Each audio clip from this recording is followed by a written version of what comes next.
out of it. See that? And so in the Old Testament, the Jews understood that the tribulation time is going to be a time of Jacob's trouble. Jacob meaning Israel. Jacob meaning really Israel before God touched him. Remember that?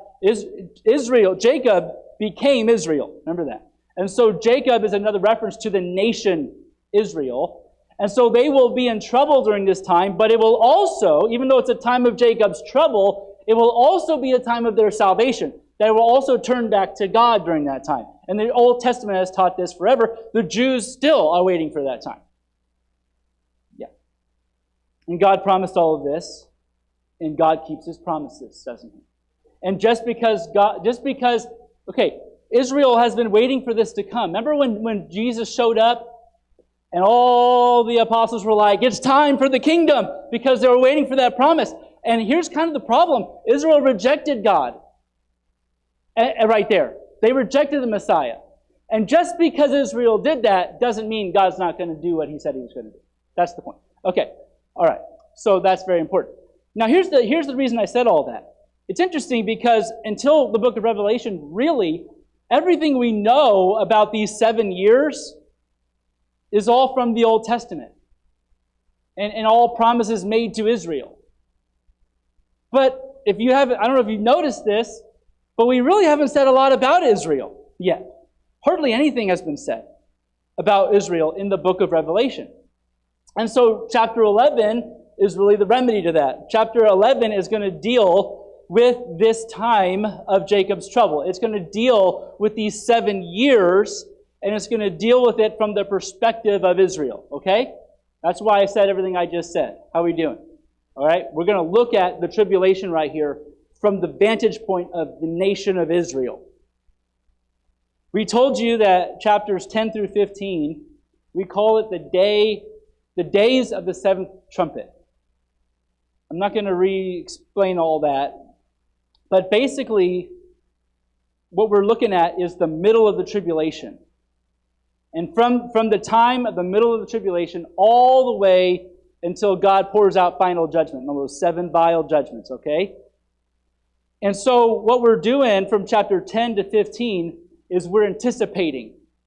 The 6th trumpet has blown. That's the second woe. The 7th trumpet's about to blow.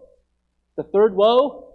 And we're anticipating for the day that those final judgments are poured on the earth and Jesus sets up His kingdom. We're getting ready for that. Remember I told you it's kind of like a drum roll. All right, we're getting excited. In chapter 10 we saw the big huge Jesus, with 1 foot on land, 1 foot on sea. He's taking it back. And so now we're getting excited about that. And as we do that from chapter 10 to 15, we're going to get excited. We're going to anticipate Jesus coming back, but we're going to do it from different angles. Chapter 11, we're going to see is from Israel's angle. Chapter 12, we're going to see is from a different angle. Now I'm getting all messed up. But you'll see it. And chapter 13 is the Antichrist angle. Chapter 7 really is from the angle of Satan. Chapter 12 is, I said. I don't know what I said. Chapter 11 is from Israel's angle. Chapter 12, we're going to see it from the vantage point and from looking at the history of Satan himself. Chapter 13, we're going to see it from the vantage point of the Antichrist. And it is pretty cool. But right here, chapter 11, is we're looking at it and we're getting ready for Jesus to come, and we're doing it from the vantage point of Israel. And it all starts out when John is given this reed to measure the temple. If you look there in verse 1.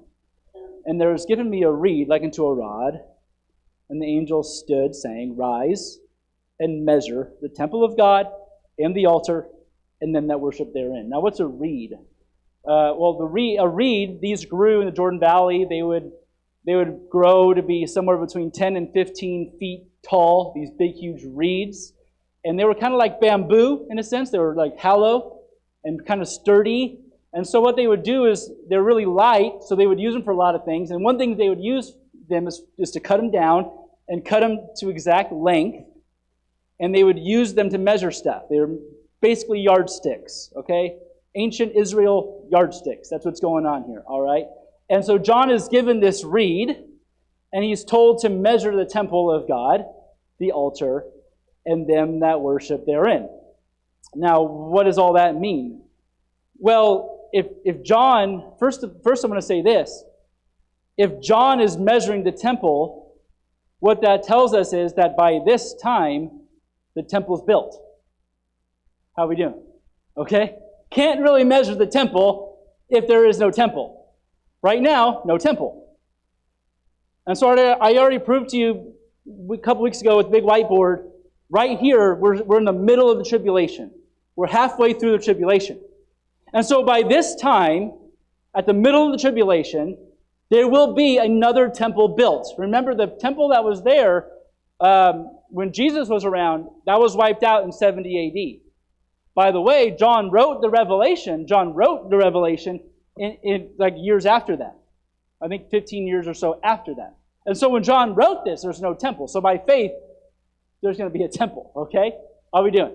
And so still by faith, we believe that there will be a temple. And so that might happen. That temple might be built before the rapture.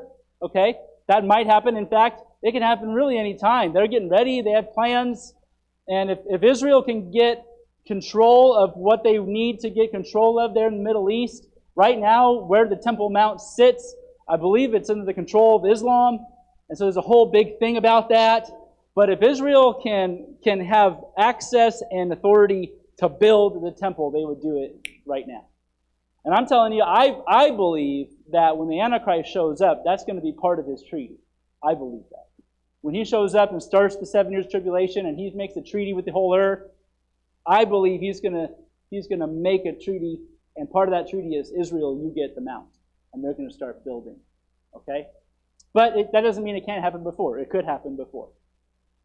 But really it doesn't matter. What matters is this. By the middle of the tribulation, the temple will be built. And God is going to tell John to measure it. Okay, so why is he doing that? Why measure the temple? Well, in the Bible, there are two ideas that are associated when you measure something. Okay, when you measure something. Two major themes come along with that. One, ownership. You measure it and it means you own it. I'll prove that in a second. And the other is judgment. You measure it out for judgment. Let's start with that one. So the Old Testament spoke often about measuring something out for destruction. 2 Samuel 8:2, when David defeated Moab, said this, and he smote Moab and measured them with a line. You see it? I measured them out for judgment. Isaiah 34:11, he said, when God judged Edom, he shall stretch out upon it the line of confusion. Again, that measuring line. When God judged Edom, he measured it for destruction. You see it? And so there's that idea of judgment when you measure something out. Also, in the Old Testament, measuring would sometimes carry the idea of owning something. In Genesis 13, remember when God told Abraham and promised him the promised land? And what did God tell him to do? He said, go out there and measure the land. And he did that because he said, this is going to be yours. You measure it out. That's your land. Ezekiel 47, God was talking about the temple and the kingdom, talking about future. And he said, that kingdom, God said, I want it to be measured, that temple. And why? Because he was saying, it is mine. And so when God says to measure the kingdom, he's either saying this, I'm going to judge, I keep thinking. When God measured the temple, he's either saying, I'm going to judge the temple, or he's saying, the temple is mine. I believe it's both. I believe John meant both by that. And so here's what God is saying when he says, John, I want you to go measure the temple. God is saying, this temple is mine, and I'm going to judge it. I'm going to destroy it. Notice, in verse 2, God says not to measure the Gentile court. It says, but the court which is without the temple leave out, and measure it not. For it is given to the Gentiles, the holy city shall they tread underfoot 42 months. And so why not the Gentile court? Why not measure that? Well, because God gave that to the Gentiles. And here's what God's about to do.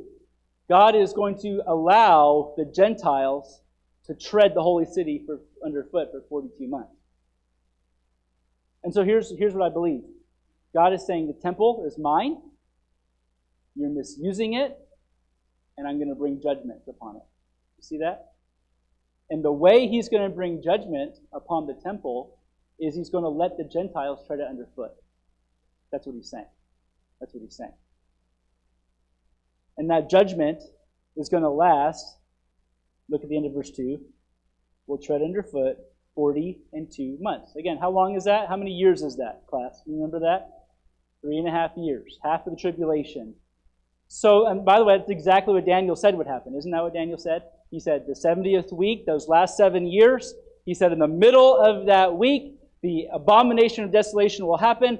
The Antichrist, he says, will cause the sacrifices and oblations to cease. No more temple for Israel. And so for that last those last 3.5 years of the tribulation, the Antichrist is going to say no more temple for the Jews.